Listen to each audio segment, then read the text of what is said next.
I'd never, I mean, I've been following you for a long time, but I'd never seen you perform before. And I was deeply impacted by it. But I think the thing that moved me the most was just the love from the audience. Like the connection is so deep with your peeps. Yeah. Yeah. Well, it's a long-term relationship we've had. Yeah. You know, I wouldn't be able to do a show like this if I didn't have an audience that I had grown up with for so long. Yeah, I mean it's no small thing, and it was very, very evident the amount of love that was moving in two directions. Yeah. You know. And 4 hours. 4.5. Yeah. I'm an athlete. I do like ultra distance stuff, like ultra marathon type stuff. That was the ultra endurance version of Amanda Palmer last night. Well, and ironically, I feel that the show should be a little longer. Like, yeah, no, you would have kept going. I had to rush to get to curfew. I didn't get to play the encore. Right. And you know, I in the original draft of the show, I had more songs and stories. They had to get cut and cut and cut. Yeah. Well, I loved it. I loved everything about it, and I'm delighted to be able to talk to you today. So thanks for making time. I'm really glad you came. Yeah. Radical compassion is what I want to talk about. If you're open to it, when Greg and I were chatting during the intermission, Greg said something that I think is totally on point, which is that you can't be radically compassionate on the level that you are without the vulnerability or the willingness to be as vulnerable as you are. And so I'm just interested in kind of how you think about that. Well, I think compassion and vulnerability just sort of go hand in hand.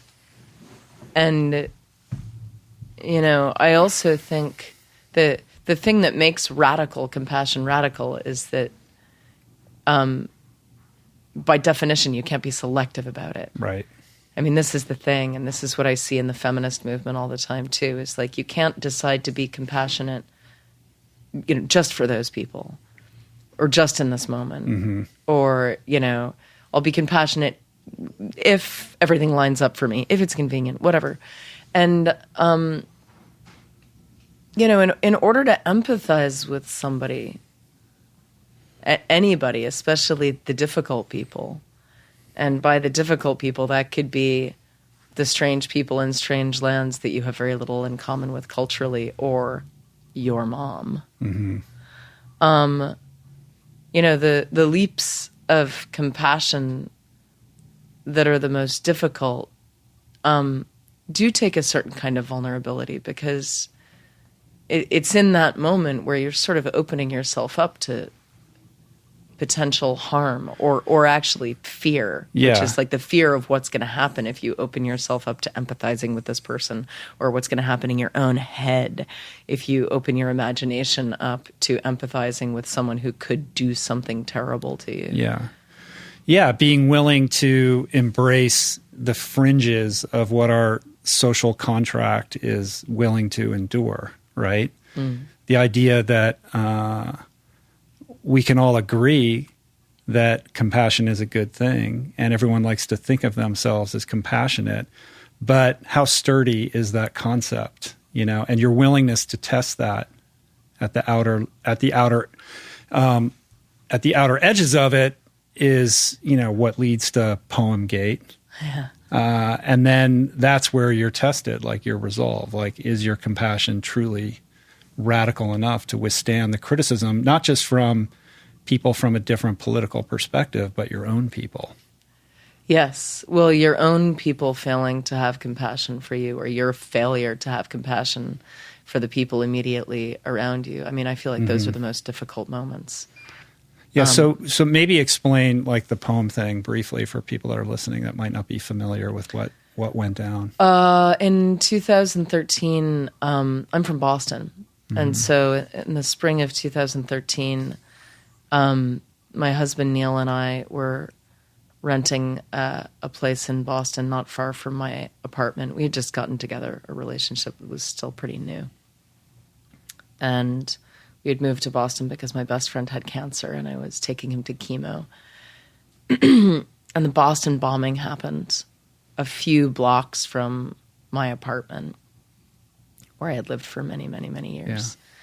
Yeah. And, I mean, I guess, do you want the long story, the medium story, or the short story? Well, you have a flight to catch, so we should go maybe medium. Yeah. Well, there's a lot of layers, but I think the most important thing is, you know, I live on the internet a lot. My community gathers on the internet, and when the Boston bombing happened, this was also 2013, so I was on Twitter a lot, and we were all told by the government to stay in our houses. I mean, everyone was literally told, don't go outside. And the news was horrific. I mean, there's literally a bloodbath at the marathon finish line. Mm-hmm. And it was just sort of unimaginable. Like, nothing like this had ever happened in Boston. This was a mass murder. And the images were particularly horrific. You know, these limbless, dying people and the manhunt going on at the same time. I don't know if you remember the news, but, you know, there's a city lockdown and a manhunt for this kid. And this kid, Johar Tsarnaev, was 19. And I grew up in Lexington. He grew up in Cambridge, you know, the next town over. And it was so close to home. Like, the idea that this kid just like me from a lefty liberal town could carry out an act so horrific. And he was friends with kids of my friends. Like, this was someone from my community. And we followed as the manhunt happened, and, you know, they finally found him. He was found bleeding in the bottom of a boat, hiding in someone's backyard in Watertown. And I tried to imagine what it must have been like in that moment to be that kid. I mean, he was a kid. He was 19. Yeah. And he had just murdered a bunch of people and was just lying there waiting to be caught. And I wrote this spur-of-the-moment poem on my blog trying to, you know, not even so much trying to empathize, but just sort of doing this exercise of imagination. Like, what is it like to be in the bottom of that boat? And I got crucified by the Boston press for even daring to offer up what appeared to be empathy for this kid. Yeah. Did you have a sense that could be perceived in that way, or did that take you by surprise? I was totally shocked. Yeah. And also, you know, I posted it to my blog, which was not a blog with a huge readership, and to a very specific set of people, you know, my tribe, my community, many of whom had been with me on Twitter for the past few days watching this unfold. You know, we were all holding each other in this really horrifying moment. And this was mostly for them. And the poem actually sort of stitched together my own feelings of lostness and confusion in the world with this kid's, which I think was what people found mostly offensive. And, you know, the first comments in on my blog were from my fan base, my community. And you know, people read it, they liked it, they understood it. But then, you know, when the outside world got a hold of it and this crazy right-wing blog found it and put it up, I was all of a sudden branded, you know, a terrorist sympathizer, and there were lots of very, very, very, very, very nasty words and languages that, you know, I do not want to repeat. But do you think part of that was due to timing, or yeah, I think it was all like timing. if you had done that a year later, or if I had done it a year later, I don't think anyone would have cared. But this was like 3 or 4 days after the bombing. So it hurt, of course, a little bit to get yelled at by all these right-wing people, but what really hurt was getting yelled at by my own, you know, by the left-wing people who, you know, screamed at me that this was inappropriate and too soon. And especially what hurt the most was that Amanda, we get that you believe in radical compassion, and that's great, but there are people who we do need to exclude. Right. It begs the question of whether compassion is a zero-sum game. Like, if you're apportioning compassion to one person, does that mean that you are neglecting compassion for somebody else? And is compassion tantamount to endorsement? Right. Well, that's where it gets sort of confusing. Yeah, and it's confounding. not. And right. I mean, this was my defense, and I felt so wildly misunderstood. And, the first thing I did is I put my hand up and I was like, you guys, you do get that I do understand what just happened. Mm-hmm. And my friend Dylan Marin, who has his own great podcast, it's called Conversations with People Who Hate Me. And he connects people with their internet trolls and haters. It's a really beautiful podcast. And he has a great maxim that empathy is never endorsement. Yeah. Empathy is not endorsement. Empathy is just empathy. And, and you've got, the more I think about these sorts of things and the more I look at it from, through different facets, we have to have compassion for the worst people. Well, I think we're in a cultural moment right now where how we talk about these things has become so highly sensitized as we retreat into our silos and, virtue signal to our respective audiences. And what's kind of interesting is the juxtaposition of that kind of cultural gestalt in that direction versus your relationship with Twitter, which is like this incredibly positive, community oriented kind of collective experience that raises the vibration of all the people that you touch and impact. Yet at the same time, there's this other, ecosystem that's going on that same platform that's contributing to the problem that ultimately you had to kind of weather through. Yeah, and that's a fear-driven system.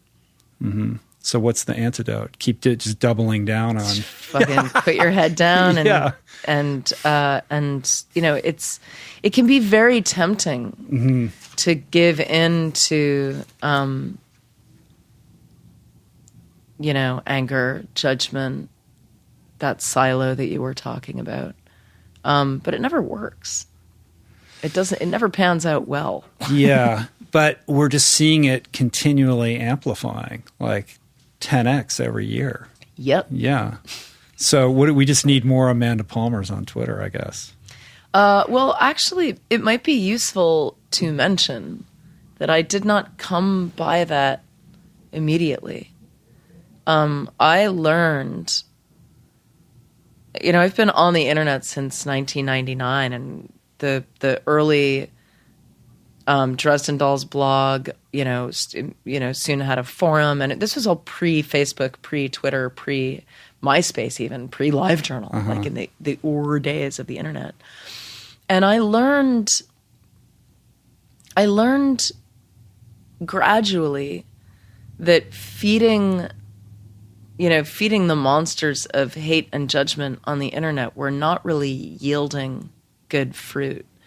And I learned these lessons through my blog, and through all of a sudden through the power that I wielded having this platform. I learned it on Twitter, and I would probably be pretty ashamed of some of the things that I posted in the early days because I just didn't get it yet. And I didn't fully understand yet the importance of not telling other people's stories for them. I didn't understand yet the importance of not, immediately picking up my sword when someone was challenging me and having a go at them. I was very reactive, and years and years and years on the internet and also, my own work and my own mindfulness work finally led me to realizing that there's a kind of a jujitsu that you can do without leaving the internet and without saying, fuck everything, I am deleting all my social media. There is a way of reaching back out to people to decharge a situation, to neutralize. And, the best what's the word I'm looking for? You know, the best weapon, really, can often just be baring your own throat and showing your own vulnerability to someone who's charging at you, because they're never expecting that. Yeah. And when people are coming at you with intense hatred, they're never expecting that you're just going to calmly try to engage them in a loving conversation. Right. That's not what they want. Yeah. Wait, what? What? You just changed the rules here. Yeah. And I like that practice. You know, that's not something I was ever expecting to get good at when I got into rock and roll. But that wound up being a kind of a side effect of being a public musician on the internet. How do you feel about the kind of hair trigger that we seem to be on in this kind of cancel culture, where I find it really annoying. A misstep, you know, can result in, you know, basically the ruination of somebody for something they said or something that gets misconstrued. I think it's very dangerous, and in a lot of instances, very stupid. Mm-hmm. But it's a reality. Sure, I mean it is a reality, and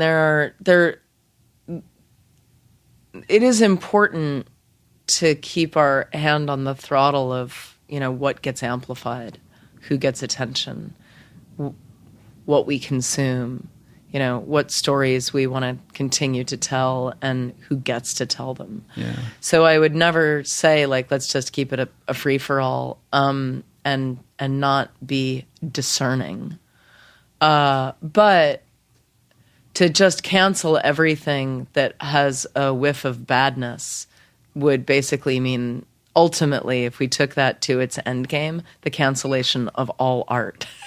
And I'm not a fan of that idea. Yeah, because nothing is pure. It just doesn't exist. Mm-hmm. And the compassion is the facility and the willingness to be able to see the whole person beyond the misdeed. Sure, and you know, part of our job, you and I, anyone with a platform, as media makers, culture makers, is to always add context. You know, this is what this is. This is where this came from. We have the internet. We can fucking put anything in context if we're not lazy. Right. And so, you know, something of dubious origin, let's say a short film directed by a serial killer, it can still have its place in society, but it needs to be put into context. We need to talk about, why are we watching this? What is it? What does it mean? What can it teach us? If it has nothing to teach us, fuck it. Throw it out. Burn it. Good. But if it has got something to teach us, and usually, almost always, it does, we need to be more careful curators of what culture is and is going to be. And that means not just throwing everything in the dumpster. Yeah, and an appreciation for subtlety and context, right? Like, we've just decided that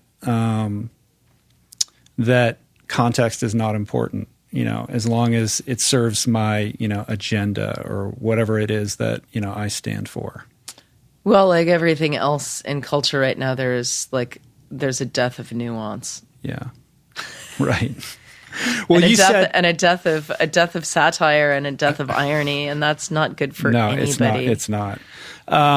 Last night you said there was criticism in the wake of this poem situation, and part of the criticism was that you were accused of, like, making light, and you said, that's my job. My job is the job of the artist is to make light. And you then wrote this other more recent poem reflecting back on that same individual in Boston, and it was the most beautiful thing. You said, "We will stay crippled in the darkness if we cannot feel compassion for the heart that is the darkest." I really did rhyme darkness with darkest. Yeah. Such a fucking lazy poet. It's still pretty fucking good, though. I love that. And I think we need more of that. Yeah, you know? I'll double down on that any day. Yeah. I mean, how do you, beyond, you know, making light, like, how do you define the role of the artist? I don't. That's not my job. Yeah. How do you think of it for yourself, though? Like, if you were to elaborate on that. I mean, an artist's job is to offer up some form, some kind of reflection of what's going on out there, what's going on inside us, what's going on inside me right now, and to organize it in some kind of way, whether that is painting, dance, sculpture, film, music, you name it, to organize that reflection into an offering back to everybody else. You might see you in this. This might make you feel something. You might recognize yourself in this. And, I find myself, especially lately, I've been working through so much of my own grief through making art that I find myself wondering, God, what the fuck do other people do? I'm really lucky. I have a full-time job where I get to, work through and try to make meaning of what is happening to me. I get to spend all day and night doing that. But most people would think of that as a nightmare. Most people spend a lot of energy trying to erect a wall in between themselves and whatever that is. Well, and mostly avoiding looking at that. And mostly that doesn't work. No, it doesn't. But people will pursue it to the grave. Yeah, and mostly it doesn't work. You've got to sort through. You've got to make meaning. You've got to, when grief happens, there has to be space and time to heal. It could be through any form of exercise or creation, but you have to do it. If you don't do it and you compartmentalize, we see what happens. We're seeing it all over the place. Yeah, it was Anthony who said to you that those issues left unattended are doing push-ups in the dark. Yeah, right? He said if you don't deal with your grief and trauma or your demons, they go into the cellar of your soul and lift weights. Mm-hmm. Yeah, I've experienced that. I think we all have. Yeah, you've got to deal. Yeah. When I look at what you do and all your various expressions, though, it's almost like you, Amanda Palmer, the person, transcends the art. You are the art, right? do you see the distinction between the offering and just you as who you are? What do you mean? I think your person is art in its own sense, just just everything that you are in a Warholian sense. You are the expression of all of these things. You're a representation of all of these offerings, but it's a performance in its own right. You know what I mean? I would say that if that's true, it's no more or less true for me than it is for you or anyone else in this room. What do you mean by that? I mean, we're always performing our own lives. All of us. Yeah. This gets into a really heavy-duty philosophical rabbit hole of, what's real. Which one of you is real? This one, the one who woke up in the morning, the one who is brushing his teeth, the one who is visiting with his family, which is, which one is persona and which one is real? Well, we're all multifaceted, and we show up with different masks and different personae, for different situations. And, for me, as an artist, I really like feeling like when I sit down on stage, I am the closest version of my authentic self, and I'm showing the audience the closest thing to quote unquote real that I can come up with. But, it's still show business. Yeah. I still have to be on stage at 7:30 and deliver a show, no matter what's going on. And in order to do that, I do what anybody else who has to show up, to their job to deliver, which is pull it together. I mean, having a bad day, you've got a cold, pull it together. At the show last night, I was thinking, I had conflicting thoughts. One was the way that you carried yourself on stage and made yourself comfortable created this sense of intimacy where it really felt like we were just in your living room hanging out, even though there's 1,500 people there or whatever. that was immediately established, that level of intimacy, and just the just the relaxed demeanor that you had, and the way that the show unfolded felt like very spontaneous. Like it just occurred to you in the moment. You were just channeling whatever inspiration came to you in that instance. And then I thought, yeah, but she's on tour. Like there's like, I'm sure the show varies a little bit from evening to evening, but essentially she's doing the same thing over and over and over again. And having to, try to keep it fresh, but also there's some rehearsed aspect to it, of course. Yeah. So when I was putting this show together, first of all, I was incredibly inspired seeing Hannah Gadsby's show, which I saw in London. And I don't know if you've seen it, but if you haven't, you should see it. She brought a level of authenticity to that performance that I'd just never quite seen before. And, her show is purportedly a stand-up show.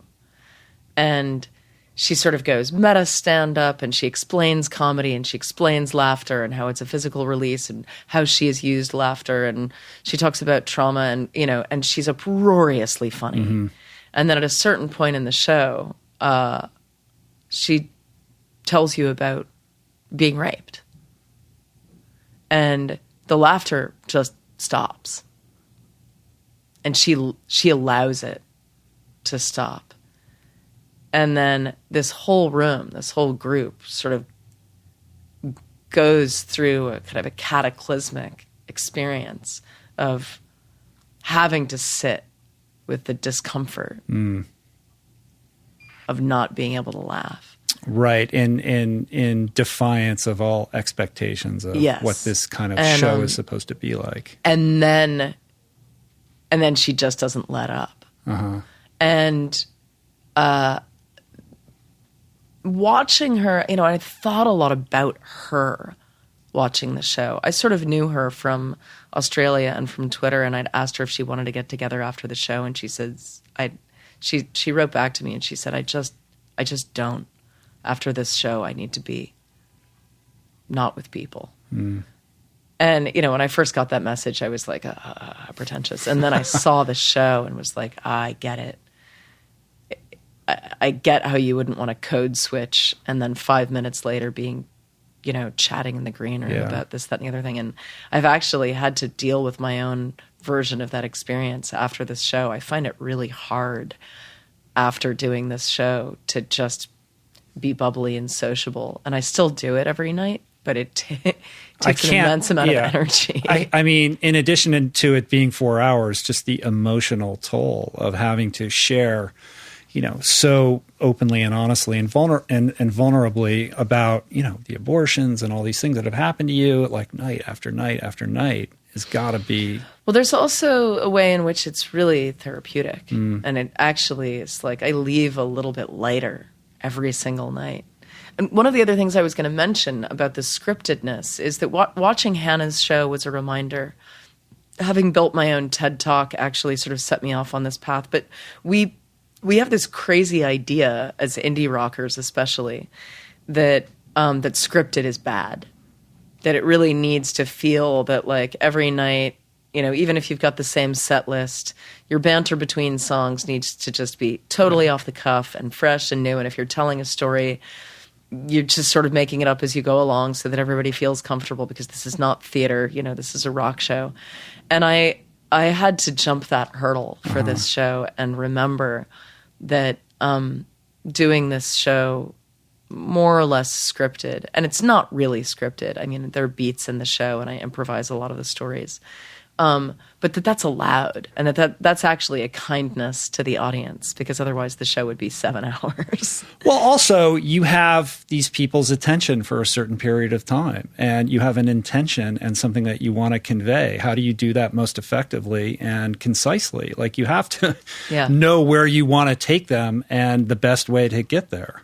Well, and I really learned that with my TED Talk because when I was first putting my TED Talk together, I had this naive belief that I would just loosely script it, but then I would be my charming, spontaneous self, and that I had to be my charming, spontaneous self in order to be real. And I learned very quickly that was the least generous performance I could give. That actually the best performance I could give was to absolutely script that motherfucker down to the second and to every word and every adjective, so that I could deliver, the most bang for the buck with the 12 minutes that I had with these people. How long did it take you to put that together? A long time. Did it? Yeah. I mean, it was effectively, it was a 12-minute monologue that I had to memorize. And I had to have it memorized inside, out, up, down, backwards, and forwards. So I worked on that TED Talk for 2 solid months. Yeah. Well, 12 minutes is infinitely harder than an hour and a half. Oh, yeah. Yeah. There's just no room for anything, right? You have to be completely and even on. after all of that rehearsal, it's still veered towards 13 minutes. Yeah. So, but you talk about creating in these. I see you as this person who kind of creates in bursts and flurries. Like you're like, I had a thing and I just banged this song out, or I had 2 hours and it was the best song I ever wrote. Mm-hmm. Like, what is that process like for you? Like the writing process and the creative inspiration aspect of like how you, make the things. In which sense? In the sense that, do you have like a discipline where you're like, I show up for the page every day, sometimes I don't have it, or you get struck by lightning and you have this gift or this facility and it just pours out of you? It's changed over time, actually. So I used to just wander around getting struck by lightning constantly, 10 times a day. And occasionally I would grab that lightning and run it over to the piano and start a song, but I was very, very bad at finishing songs. And I always carried around a lot of guilt that I was great at starting songs, but bad at finishing them. And finishing a song is no fun. Starting a song's really fun. Yeah. It's sort of like a relationship. It's like that first few days of like really hot sex. And then and then you have to actually work on the relationship. Right. And that's just no fun. You want a key?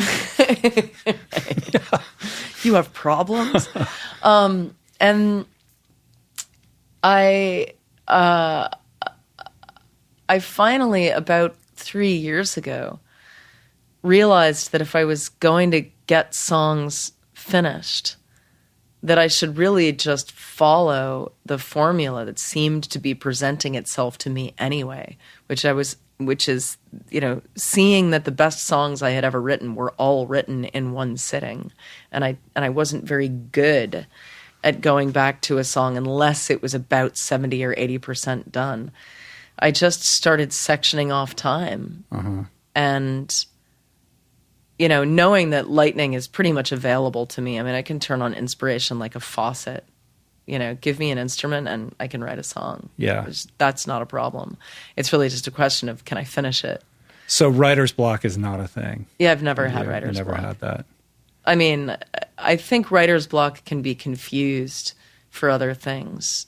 You can always write something. It might just be bad. Yeah. You can always write something. I think it's a fear. It's a fear thing. It's a fear of thinking, you're not good enough, or and I mean, being judged. Perfectionism is definitely the enemy of creation. Yeah. And so lately, what I have found is really helpful is I just have these blocks of time. I also have a kid now, so I really have to commit to a block of time, because my time is just not my own anymore. It belongs to my family.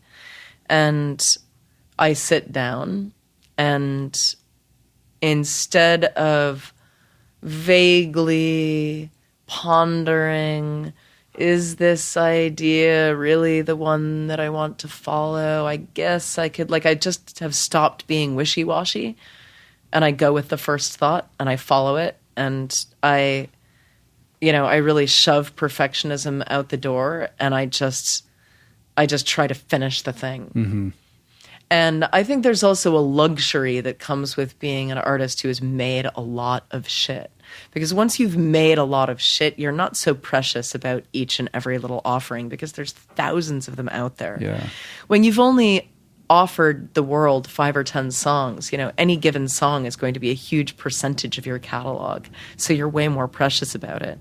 But once you've proven yourself time and time again and you've written hundreds of great songs, like whether or not this next song is the best thing you've ever written isn't very important. Yeah. You want it to be. You still hope it will be. If you were going to do a second TED Talk, though, right? Like, because that was such a sensation, right? It's like that one hit wonder thing. Like, can I repeat that? Can I catch lightning in a bottle again? Would be probably a different emotional I would never do that TED Talk again. Yeah. But oh my God, give me another. I mean, I've got 10 TED Talks I could do. I'd love to do a TED Talk about patronage, and the relationship over time through history and into the future about our lack of imagination around helping each other.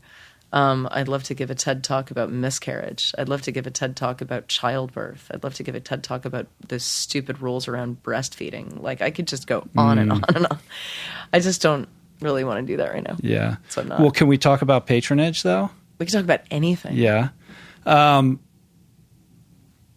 Like I said at the outset, like, your relationship with your audience is like something I've never seen before. And it really, and I've heard you speak about this, like how you think about patronage and the relationship is unique, but it's also more ancient, right? Like, what's not functional is the relationship of industry to artist now, and how we think about what that exchange looks like. And yours is one of depth and not over breadth, right? Where the industry kind of is driven by breadth in terms of like, how big is your audience, how many can you sell, and all of that, rather than the intimacy and the connection that you can create with the people that are super into what you're doing. Sure, because capitalism. I mean, it's just like what's going on with the rest of the country and the problems that we're running into everywhere, which is, it's not always about growth. It's not always about being the biggest and the best. And, we've really been fed a painfully unhealthy diet of unsustainable ways of being. And that all of that applies to the art world. Elaborate. I mean, I grew up watching MTV. That was my education and what it meant to be a performer and a musician. I was like raised at the altar of Prince and Madonna and the Michael Jackson, and these massive megastars were, my guiding light. Like, that's where you're supposed to head. Be massive. That's what success looks like. I didn't have many models, even in my immediate little community, of musicians just making a living. Musicians just helping out their tribe members with, small, helpful, connective reflections of what life in this town was like, of what we are going through now. And, wind the clock back a little bit, and that's how human beings have been using art and music for thousands of years. This scale thing that we have just been experiencing in this teeny sliver of human time is bananas. Well, we forget, and this is what you reminded me of, is that we forget that art and music really had nothing to do with commerce. No, and we're never supposed to. Yeah. Art and music for thousands and thousands and thousands of years of human history were just useful tools of the tribe. Yeah. We needed it for ritual, for grieving, for transition, for celebration. None of that was about selling shit. Right. It was about doing and being and connecting. And so how do you think we lost that initially? I mean, you get capitalism and money in the mix and things start to get very weird very fast. Yeah. But we're in this interesting time now where, in the MTV era, you either have a video on MTV or you're on the radio, or nobody could possibly have any sense of what you were doing. Yeah, that's all changed. Everything has been disintermediated. The middlemen and the gatekeepers are now gone. Everybody can be a creator and distribute their wares worldwide. And, you know, the possibility that you can be this massive band, that, you know, that isn't even really a reality except for a few acts these days anyway. Well, that was always true. I mean, and what I have found fascinating is how little things have changed. Because I think it's foolhardy to say that the gatekeepers are gone. They've just shifted faces. And, you know, we still have our mega pop stars. They're just, you know, the gates have just sort of changed materials. And, you know, in this era, we still have massive stadium pop stars and giant machines. And we've just sort of shifted the way those people climb up the ladders, that they climb to the top of the mountain. But they still climb to the top of the mountain. You've still got right. But I think that the infrastructure is still fractured. You know, like you said in your book, like, we are the media. Like, that's a radical concept that's also very true. And we're still in the very early stages of that. But it's undeniable, you know, with you leading the charge, and we're seeing more and more people kind of blaze the path similar to yours, that this is the future. Like, finding your tribe and honoring that is the path. Yeah, and I mean, I adopted the internet really early on as a community tool, but none of us saw any of this stuff coming. You know, none of us back in the, 2000, 2005 era could have forecasted that in 2019 we would be talking about deep fakes. And talking about, and looking at a generation of kids who, it's very possible, will never trust an image. Yeah. Or even a moving image. Because who knows if that image is really real. And their cultural literacy, their media literacy is going to be so different from yours and mine. You know, we grew up in an era where, like, if you saw someone saying it on a TV, it was obviously happening. Yeah. That's not true anymore. Yeah. So playing that out, like, what does that look like? Very strange. Yeah. I mean, I don't know. Yeah. And if I had the answer, oh my God, like, that would be my TED Talk. I don't have the answer. But I do think, it's all, for me with music and art, it's always going to circle back to why we needed it in the first place. The platforms will change.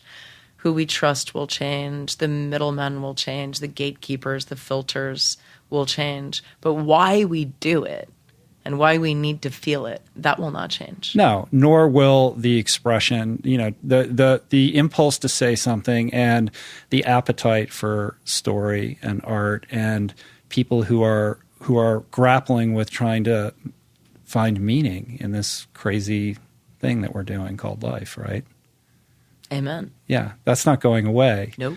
Out of curiosity, it was interesting that you did your book with a traditional publisher, because I would have thought, like, of all people, like, why didn't you self-publish your book? I really thought about that because I got a lot of attention and a lot of offers and people knocking on my door after the TED Talk.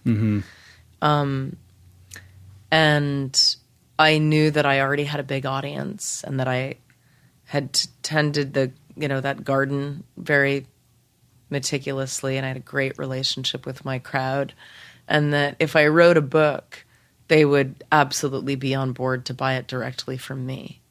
And I knew that I could do that if I wanted. But I had also sort of raced that course once with music publishing and basically starting my own record label. And I know that it is not uncomplicated to learn how to do an entire industry out of your own office, out of your own bedroom. And I knew that book publishing was probably just as complicated, if not more complicated, than record releasing. So I knew that there was, and I just knew that there was a glass ceiling there. So was I capable of, like, finding an editor, writing a book, making a cover, binding it, mailing it out to 25,000 people? I was probably capable of doing that. Did I want to learn how to do all of those things and do them really well And then also probably, not necessarily be able to find a good distributor for that book to get it in bookstores all over the world and get it translated and then have people know that that book was out. And I was like, no, I'll let someone else do that. Yeah. Well, I think also it boils down to your intention too. Like if you wrote the book just to serve your audience, that's one thing. But when you go with the publisher, you have the opportunity to broaden that aperture a little bit and reach people that might not know who you are. Yeah, and it works. I mean, I stand by that decision, and it is really rewarding to see someone in Russia or China, picking up my book, translated into another language, connecting with the ideas, coming back to me and telling me on Twitter that something that I said shifted something for them or changed their life. And I don't think that would have happened if I had published the book myself. Yeah. Can we talk about asking? No. No. We're not going to talk about that. Yes. I asked. I know. That's why it was funny. Yeah. There's this idea that like you're the DIY queen, like do it yourself queen, but it's not about doing it yourself. This is about like doing opposite. It's the exact opposite of that. I tried to explain this in the book that DIY is such a misnomer. Yeah. What it really means, DIY, especially, as applied to the world that I came out of, like the punk world and stuff. DIY was, we will do it. We're not going to use the system. Do it without the system would have probably been a better acronym, but not as sexy. Tell the story about Thoreau and donuts, because I think that captures it. That's a great story. Yeah. So I actually heard that story. Someone else gave a talk at the EXO conference, and I saw that talk, and I actually wrote to him to ask if I could steal the anecdote. It was very upsetting to me. So Henry Thoreau, and especially Walden, he's seen as this American hero of do it yourself, go off grid, connect with nature, self-reliance, right? And and everyone knows who's read Walden or knows this sort of piece of American history. He went and built his own little shack on the side of Walden Pond, and just like everyone knows the quotes, right? I went to the woods because I wished to live deliberately. I wanted to suck the marrow out of life, and everyone is just like, punk rock. He just did it himself. Picked his own food, well, actually, it's bullshit. He was so helped. And he did have his little cabin by the woods, and he was sort of off grid, but also he was a total freeloader. And he was constantly going over to Emerson's house where they had great dinners, and he was just constantly welcomed in and hosted. And the donuts story is the best. His mom and his sister every Sunday would bring him a basket of donuts. It's so crushing to hear that. Fucking donuts, man. Spoiled child. I know. But also, I take it one level further in the book. So there's a few things about Walden that are really beautiful. One is he actually lived at Walden for 3 years, but he condensed the story for, the story of Walden is 1 year. He condensed it down. He took huge artistic liberties with his memoir to deliver, again, like something economically palatable that we could flow with and understand. He was an artist. He took the experience and he made art. And he left out the story about the fucking donuts. It just wouldn't have squared with the Walden brand. Right. But when you look at it, the book worked. Walden worked. People got on board with the idea. They felt him. They got it. It's not that Walden is inauthentic. But we can also look back and ask, well, like, what fuel fed his ability to send that message into the world, into the canon of American literature? And the donuts are part of that. The generosity of Emerson and his mother and his sister and all of the townspeople who just thought he was a kook but helped him out. Like, they've fed that vision. Is Walden authentic? You know, maybe by some measure it's not. Maybe there's like a little bit of early American charlatan in there. Or maybe it's just art. And art is never, getting back to this conversation from earlier, it's never totally pure. It doesn't work that way. An artist usually has a vision and then, you know, does whatever he or she has to do to create this offering. And it's always messy, always. Yeah, I mean, there's a distinction between truth and fact, right? Like the artist's job is to extract the truth out of, you know, a certain perspective. And that doesn't mean fidelity to a factual timeline. It's about trying to discern from an experience what is universal. So to take that 3 years and condense it to one, to speak to something that he was passionate about, I don't think diminishes the work that he did.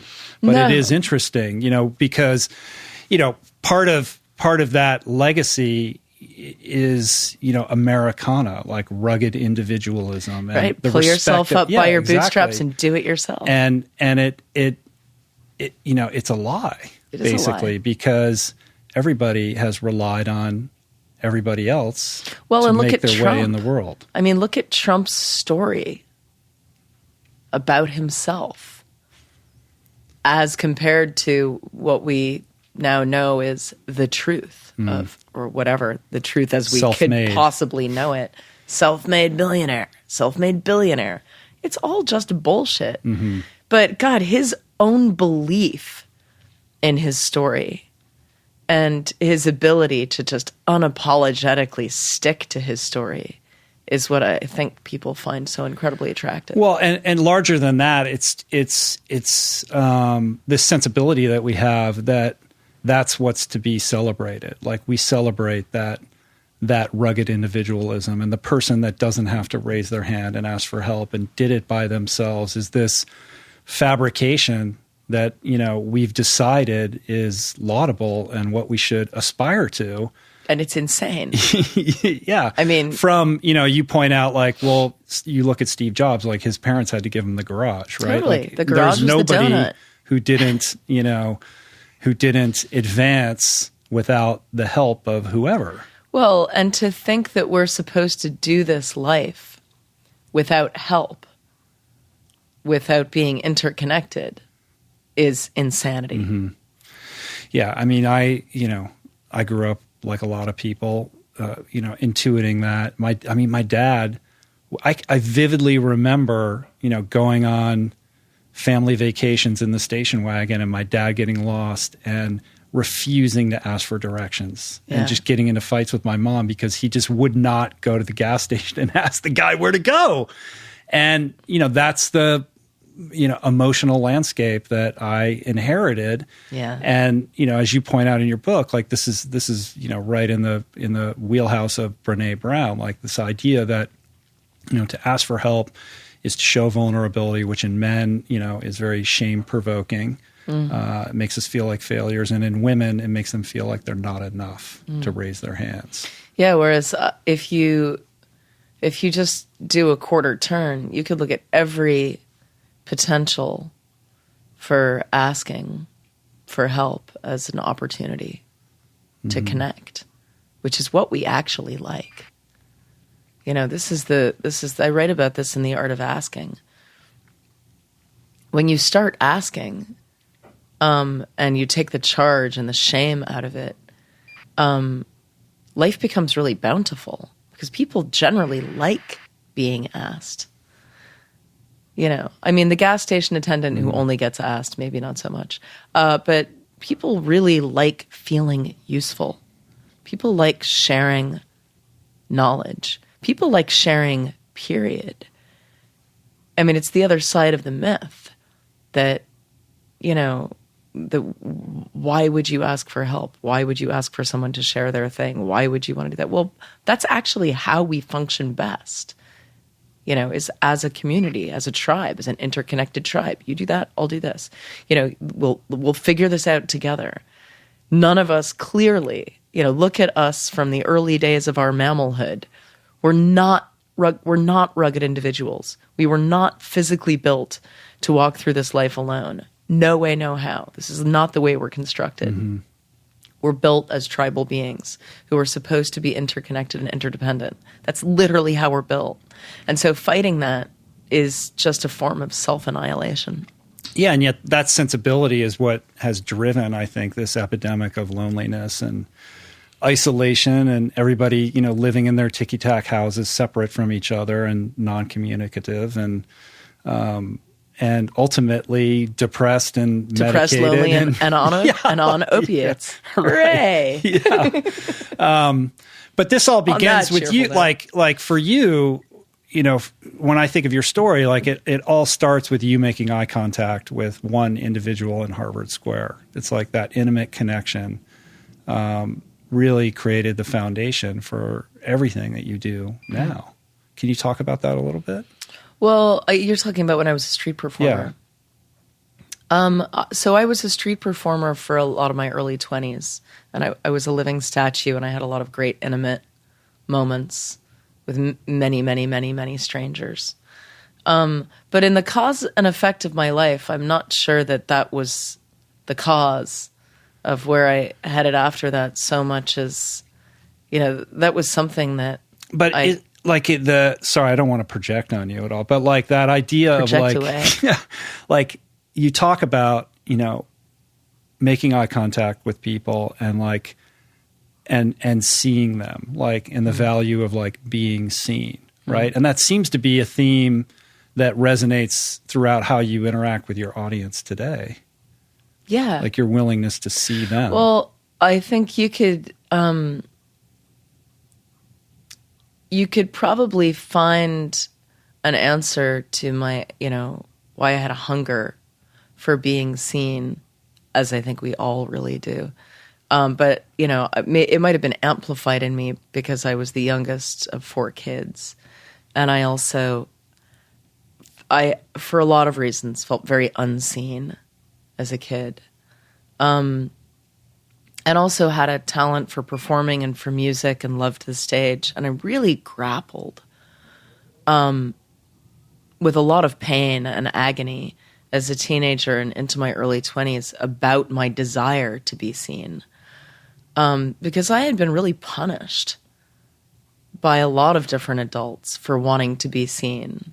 Like, I got smacked around for wanting to be seen and told that I was being distracting, that I was just trying to get attention, that it wasn't all about me. And so I constantly second-guessed and was suspicious of my own desire to be seen or my desire for any attention because I was afraid of it, and I was afraid that it was wrong and bad. And so it wasn't until I really started performing and connecting with people on a really profound level that I got to sort of smooth those rough edges away and actually see my desire to be seen as a positive force instead of as this like terrible negative need. Yeah. And where did when did you kind of begin to really form this sensibility around asking?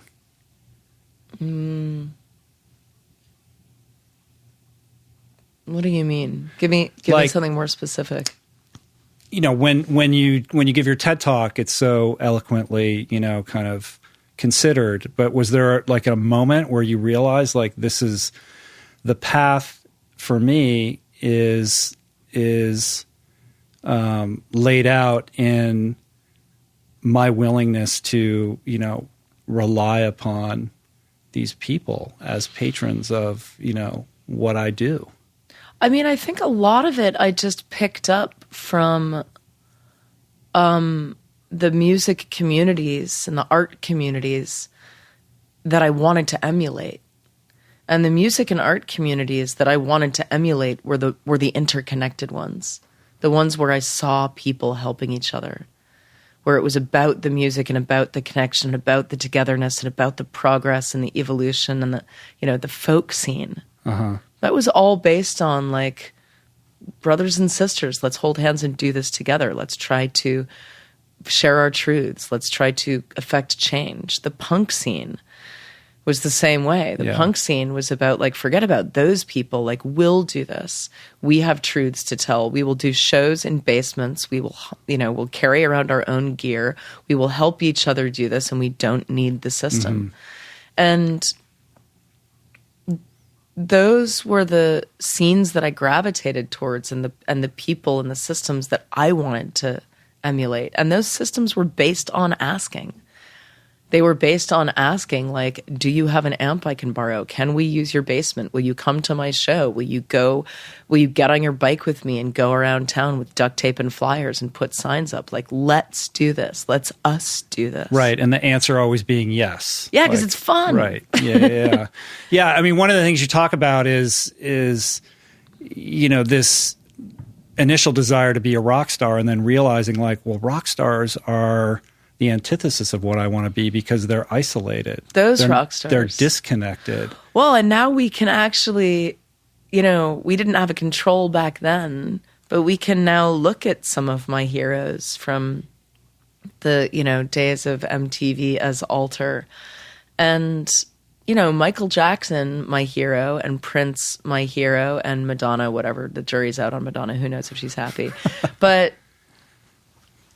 I think we can say with some degree of certainty that those guys were not very happy. Yeah. That being up on Rockstar Mountain, disconnected and unable to just be among and with the tribe, did not make those guys happy. Well, and because happiness is a direct function of your connectivity to the tribe. Totally. Right? And that's like you're immersed. It's like your life is crowd surfing with these people that hold you up. Yeah. Yeah. Yeah. And I mean, and then the question there becomes like, well, is that scalable? And that's sort of scalable for yourself or other people, you mean? For anyone. Yeah. Why wouldn't it be? Why I mean, there's got to be legion of, young Amanda Palmers out there in the early stages of creating what you've created. Sure. And then the question is, can you hold that level of intimacy and that level of connectivity to the tribe and the normalcy that is required of you and the tribe in order for you to just stand there when you're playing to an arena of 30,000 people? Yeah. Do you worry about that? No. Because I don't think I'm ever going to be playing to an arena of 30,000 people. But if you were to, I mean, has that thought crossed your mind? Like, I don't want to be that big because I don't want to lose that connection? I like to think optimistically that if I lived in a universe in which this kind of music attracted a crowd of 30,000 people, we'd be living in a universe where I would be okay. Yeah. Well, I mean, you can't fake it either. Like that love that you have for your tribe is visceral, right? It's not something you can be fake. And look, even these words, vulnerability and community and connectivity, like they've been co-opted. These have been commercialized. Like there is a like on social connectivity with your friends. Well, it's like on social media, there's a performative vulnerability, like people who are like, sort of oversharing, but really kind of just to build their audience or get clicks. Like it doesn't feel real. Like there's a certain lack of authenticity in this seemingly quote unquote authentic post, right? Do you notice that? Do you see that? Sure. Yeah. So there's a difference between the real thing and kind of this rise of, Yeah, and I mean you'll get back what you put out. You can't really get away with faking it. And for good reason. Because you just can't. Yeah. And it won't feed you back if you put out empty calories. You're not going to be nurtured in return. Yoga and meditation. I'm a fan. Yeah. What is the relationship between those things and kind of your creative sensibility? Like, how does it fuel that? Oh, well, I started my yoga and meditation practice in earnest in my early 20s. And I don't think you can disentangle any of my career and my path from my practice. I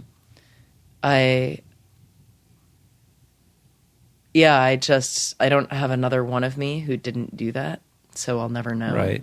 But I credit my mindfulness practice to, any of the insights that I've had about any of this stuff probably wouldn't have happened. And what does that practice look like? It depends on the time. Typically. I mean, well, I just had a child, so one of the first things that went out the window was my morning meditation, because child. Mm-hmm. But I sit when I can. I try to go to yoga when I can, and I also am. I'm a firm believer that you practice off the mat. That that you just try to live mindfully, and that it's possible at any time. It's possible during a podcast. It's possible while brushing your teeth. It's possible while driving a car. And actually, the danger is in separating and thinking that your practice is, when you're sitting in lotus position, being all, meditate-y. Can you take it into the world? Yeah, I mean, that's the only point of the practice, isn't it? Right. But I was lucky, in my early 20s, my mentor, Anthony, he gifted and ushered me into meditation retreats. And those were galvanizing experiences, doing silent meditation retreats in my 20s for, 6-7 days at a time. Like the Vipassana retreats? Yeah. Yeah, and that also, that plus a regular yoga practice in my 20s, I just had the proof right there that when I practiced, I was more able to deal with life. And when I didn't, I wasn't. Mm-hmm. And I knew, I could either go left or I could go right, and I chose to go towards practice. Yeah. So we're in an interesting moment right now with reproductive rights and everything that's going on in Georgia. And I'm interested in how you see the future of the female empowerment movement, and how you see your role in that, and what the next generation of this looks like. How's that for a really broad, vague question? I wish I had an answer. I have hopes. Yeah. It may get worse before it gets better. But I'm starting to see people rising up, standing up, speaking out, organizing, like I have not seen before, and it's going to be necessary. It's kind of amazing. Yeah.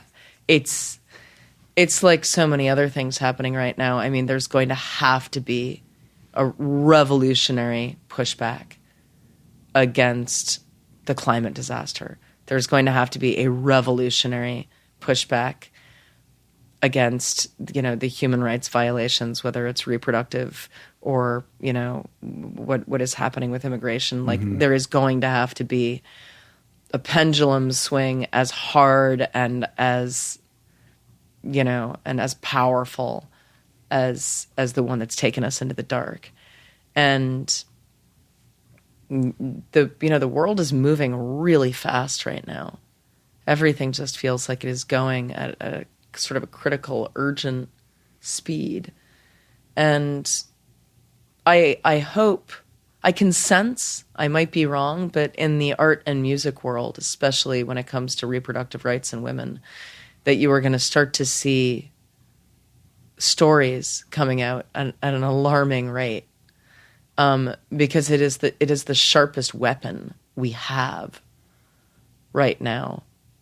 And we can take political action of this kind or that, but actually the most important thing women can do right now is just get up and shamelessly tell their stories, tell the truth. Yeah, I mean, that's what your show is all about, right? Like, in you doing this and showing, look, I'm going to share this, like, it gives everybody else permission to do the same. And it's, you know, it's visceral and it's powerful to hear that coming from you, and, you know, as a white man, to really understand, like, the universality of this kind of story that you told last night, and how many people are impacted by it and from it, and sharing it in that kind of very first person experiential kind of way. Like, this is what it's like when you have to, like, go on Google and find where the place is, and then you got to get, like, are you supposed to call anyone? Like, what are you supposed to do? Like, to really, like, walk in those shoes to feel what that must feel like. Yeah, and to remind people that information is power, you know, and the history books don't lie. I mean, we can look at it across time. When fascism is on the rise anywhere in the world, the first thing to go is reproductive rights. It's just hand in hand. That's the way it works. And never has there been, you know, that's when the role and the importance of the artist kind of gets pushed to center stage. It's our job to just get up and go, like, oh, God, we don't really want to have to do this. Yeah. We'd so much rather be doing other things. But, like, fuck this. Yeah. This is not good for us. Fuck this. Fuck this. All right. I think that's a good place to stop. Got to get you to the airport. Thank you. Thank you for so everything much you do. Keep making all the things. Can't help it. All right, cool. Talk to you soon. Thank you. Peace.